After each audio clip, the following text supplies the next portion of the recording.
Hello. This month I would like to speak with you about one of the most worrying human rights situations in Europe, and that is the plight of our Roma communities. There are something like 6 million Roma living in EU member states.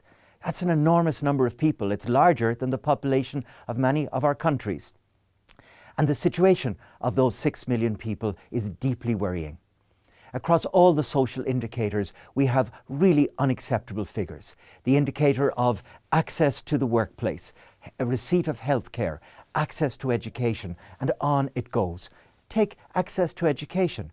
It's an astonishing fact that in some EU member states, Roma fare worse in terms of access to the schoolroom than the populations of countries like Sierra Leone or Burundi.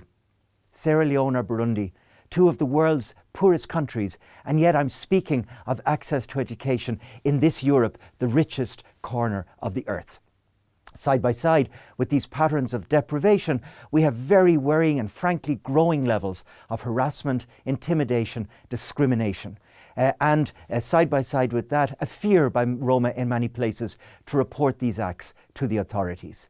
So, a scandalous situation. What can we do? A lot. In the first place, we have to work hard at showing our general population a better understanding of their Roma brothers and sisters. How do we do that?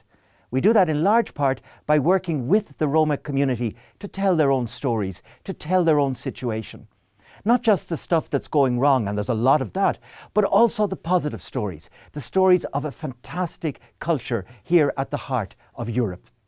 Second, we have to continue a strong investment financially in the situation, working in the EU together with member states.